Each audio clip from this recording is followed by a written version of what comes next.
Hello YouTube, Reseller Mom here. Welcome to today's video. Today is going to be a video on antibacterial getting attached to one of my listings and the walkthrough on how I solved that and got it fixed.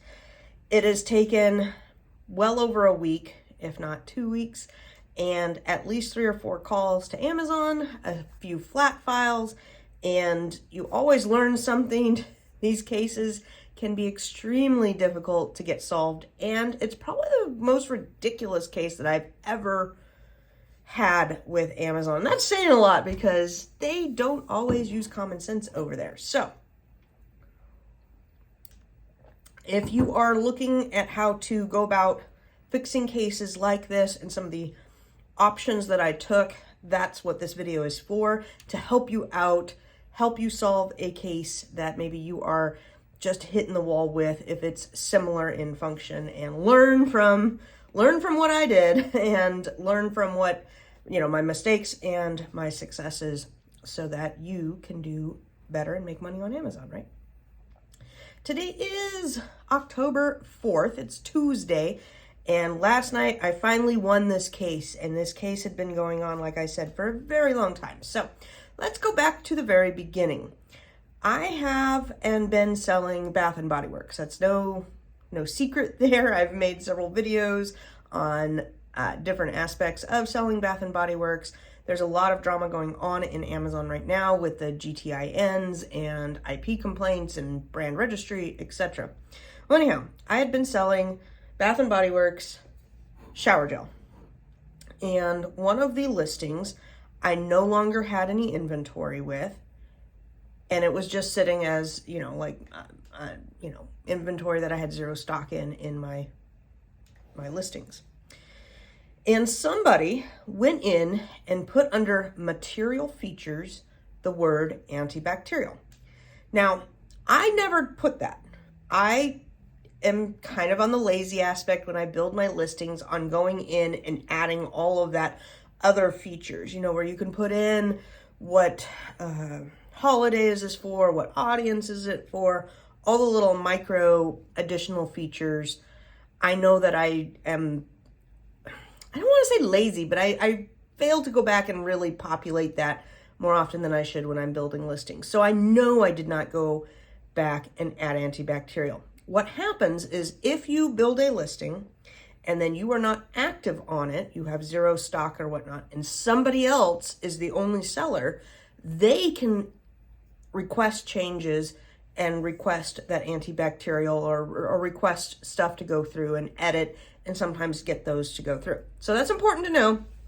If you are on the reverse, and let's say you want to take over a listing that had been performing well and you want to make it perform even better, the original owner is, gone for whatever reason, that's important to note that you can get some things tweaked and pushed through, such as picture updates or bullet point updates, etc. Okay, so somebody put antibacterial, and I swear it was not me, because I know antibacterial is a word that you stay away from. Do not use COVID, do not use antibacteria, do not use Velcro. Those are like 3 words that you should not be using in your verbiage, if in anywhere. They are just highly flagged words. So this flagged my listing, and I wound up getting a ding on my account health dashboard for other restrictions. Let me pull it up exactly which one it was. It was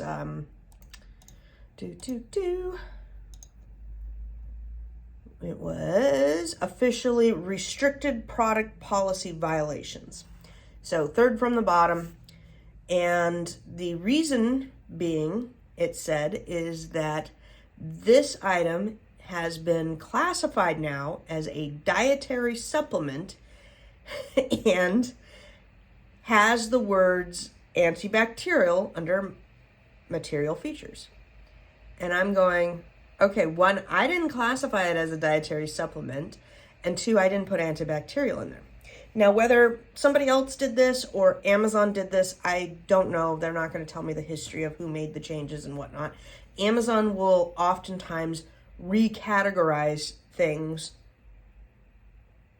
I don't know why. They say it's to make improvements, but none of them have ever been improvements. Working on that with several other listings that they have recategorized into other categories, and I'm like, you just randomly like to screw my day up, don't you? Okay, so it got reclassified, and now it's a dietary supplement, and I'm going, WTF, why would any computer think that shower gel is now a dietary supplement? I don't see the correlation. I don't see what Amazon's robots picked up in words to change that. But anyhow, I'm like, well, I'm just going to delete the listing because then it will go off and it's deleted and I'm not on it, nobody's on it. It'll just go, be deleted. Wrong move. I shouldn't have, and I know I've kicked myself before when similar things have happened, and it's like, when will I learn? Don't delete the listing if you have a violation on your account, because then you lose the ability to make the necessary changes that they're asking for, because you can now not edit it. Also, if you're the owner of a listing and you delete it, you then don't get ownership back if you go and relist it. So that was mistake number one.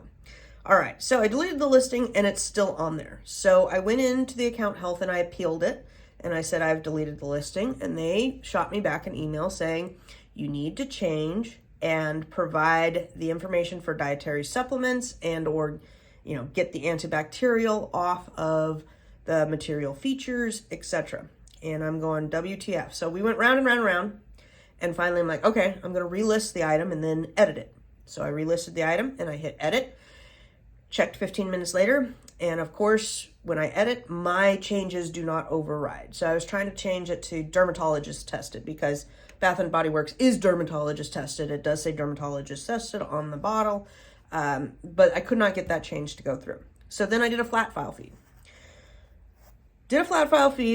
And it said it was successful. Waited 24 hours, and it didn't go through. So I did it again, and it said it was successful. And I waited 24 hours and it didn't go through. So then I opened a case and responded to both. I'm both opening cases and doing the account health response, appeal response, saying that this has been fixed. It's batch ID, blah, blah, blah. You always want to provide the batch ID. And they'd still send me the same canned response. This has been flagged as a dietary supplement. Please provide some sort of verbiage about it not being a dietary supplement if you want it not to be a dietary supplement, and fix antibacterial. So I'm going, well, I don't know what to submit to prove soap ain't a dietary supplement. That should be common sense. You don't eat soap. We had the Tide Pod challenge. It's pretty common that you don't eat soap. I don't know. There's no written, do you want a wiki definition on why you shouldn't eat soap, that it's not a dietary supplement? This is where the ridiculousness comes in. So I called, and I got probably the dumbest seller help person ever. And she went round and round with me. I said, what can I provide to you that says that it's not a dietary supplement? Well, you need to provide the proper paperwork. Okay, well, what's the proper paperwork to prove something is not a dietary supplement? Well, you would have to get that from the manufacturer. I'm not going to Bath & Body Works and asking them to provide me a written document saying not to eat shower gel. Do you understand how stupid that sounds? Well, I can't do anything. I was back to, I can't do anything. And she was just worthless. That's most of Seller Central support, unfortunately. I only get really good possible help when I contact and talk to the catalog team. And even then, some of the catalog team is worthless. Okay, so I was getting nowhere there, so I hang up and call again. Really, sometimes you just have to do that. You have to hang up and you have to call again, go take a breather, go walk. I usually walk to the mailbox, get a drink, collect my thoughts, call again, be adamant about talking to the catalog team, because I did call and talk to Account Health, and they said that since it was a catalog issue and it was flagging with the catalog that I needed to fix it there, then I could fix it with Account Health. Okay. So I finally get somebody else there, and she says, yes, it was flagged by the computer. Not sure why. I will put in a request to change. This happens all the time, that they reclassify based off of whatever attributes or the title or something, and it gets reclassified incorrectly, and then it gets flagged for things like this. I said, okay, fine. So again, she escalates the case, and again, they send me the same canned response. This is a dietary supplement. Every time in the last, I'd say now 3 months, I have had my case escalated with notes. They're like, oh, we're going to put all these notes in there. Notes are worthless. Worthless because the person you're escalating it to does not read them. They don't. They don't. I'm convinced that they do not read them at all, and getting escalated is an automatic fail. You're not going to get your case solved. You're not going to get anybody to read it. It is an automatic fail. At least it has been in at least the last 12 cases that I've done over the last couple of months. Anything that's got escalated is just, you may as well put it in the trash. It's garbage.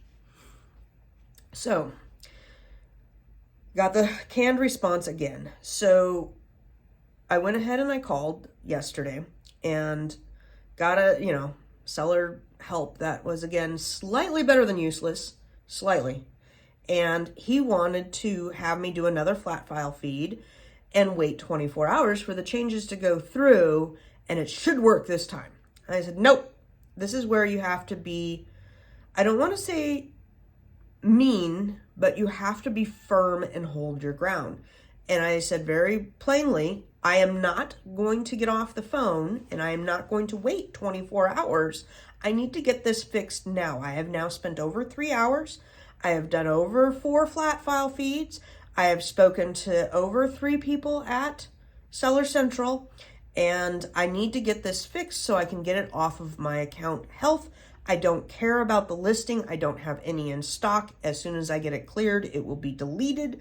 I just need this antibacterial taken off the back end, however you can do that, whether it's a hard reset with the product, if it's a flat file feed, if it's through the edit button, if it's, if you can wipe it on your end, whatever needs to be done. I am not hanging up the phone, and I'm not going to have you escalate or get back to me in 24 hours because I have done that and it did not work.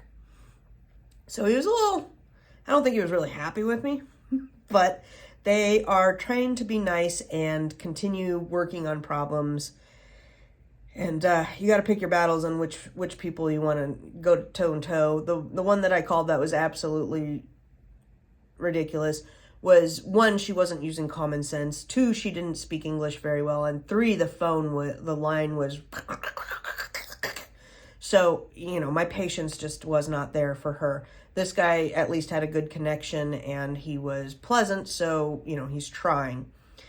All right, so I'm now on hold with him for over an hour. We've done 2 flat file feeds on the phone, and I'm like, okay, see if this flat file goes through. It says it's successful on my end. He's like, okay, it's successful. We've got to wait until it updates on this end, and then I can verify that antibacterial has been taken off the listing on this end. I said, okay, when you do that, can you give that to me in writing? It's a huge, huge one that we often don't think of, but we need to get it in writing. So I said, when it goes through and you confirm that it's gone through, please write in the case that it has been taken out and the listing is now good to go, so that I could use that case as reference for my account health issue. Yeah, sure, no problem, ma'am. I always get, no problem, ma'am. It's always a problem. So luckily it went through and he confirmed that antibacterial has now been taken off. I'm not sure exactly what he did on his end, if he did a reset or somehow pushed something through on the 4th flat file to make antibacterial get off and get replaced with dermatologist tested, but it finally went through and he confirmed it. I then wait and make sure I get the email with said information. Once I've got the email, great. I went into my account health dashboard. I responded to the appeal and I said, this listing has now been fixed, removing antibacterial, and is not in violation. I can't remember what exactly I wrote, but I wrote something very short, sweet, and referenced case blah, blah, blah. And then I even copied and pasted what the case note said into my appeal so that they didn't have to go click one more button. Anytime you can make it easier on them so they can go quicker, you have a better chance of getting something in your favor. And sure enough, within I'd say within 6 hours, I got the kind of confirmation that your listing has been fixed. You can now list this product. And then it took about another hour for the violation to fall off of my account. The email did say that it would take 1 to 2 days to fully update, and they say that. Sometimes it goes quicker. In this case, it was off within an hour, 2 hours. It was off my account dashboard, and I was good to go. I'm trying to think if there's anything else I'm missing that would be key to this case. In my Trello board, people have asked me many times on my Trello board, I have cases like this all the time. And, you know, there's like, you do an action, you got to wait 24 hours. You do an action, you got to wait. And that's where I love the Trello, because then I can just open that case, open those notes, see where I am, what's going on, what stage am I in, because I can't remember it all in my head. I've got another case that I'll be working on later this week, and I've got just a lot of projects like that. Like I have a Sendle project. I use Sendle to ship things, and they lost one of my shipments, and I have a refund, and they keep saying they've issued the refund, but I haven't gotten the money. So, you know, you just got to keep track of that. And that's part of being the boss, being in business, running a business, is I can't, you know, just say, forget it. I mean, you can, I guess, and live with the dings on your account health dashboard, but you run the risk of, you know, account deactivation if you don't stay on top of these things. And they're exhausting. They're exhausting, and nobody wants to sit here and argue that you shouldn't eat soap. It's not fun. It's not fun, and it's stupid. But you either take the ding and have an easier life, or you fight for your account, you fight for your account health and your business. And you're going to be doing that whether it's with shipments, problems with shipments. I had a damaged shipment. They want to have pictures and they want everything. And, you know, to get reimbursed, you have to very much document the whole thing like a friggin' Discovery Channel project to get anywhere with anything. So just get in the process of doing that. And if that's something that you hate doing and you absolutely are not good at doing, it's going to be rough doing Amazon, because it's just part of the Amazon business. There was something else that just popped in my head that I was going to say, and now I can't remember what it was. See if it comes for a second. All right, well, I'll think of it as soon as I stop recording. But I hope this has helped you out, guys. If it does, you know, give me a thumbs up. If you have any other suggestions for people, please comment down below. There's a lot of problems going on in the world right now, and we need to help each other out. All right, take care and have an amazing day.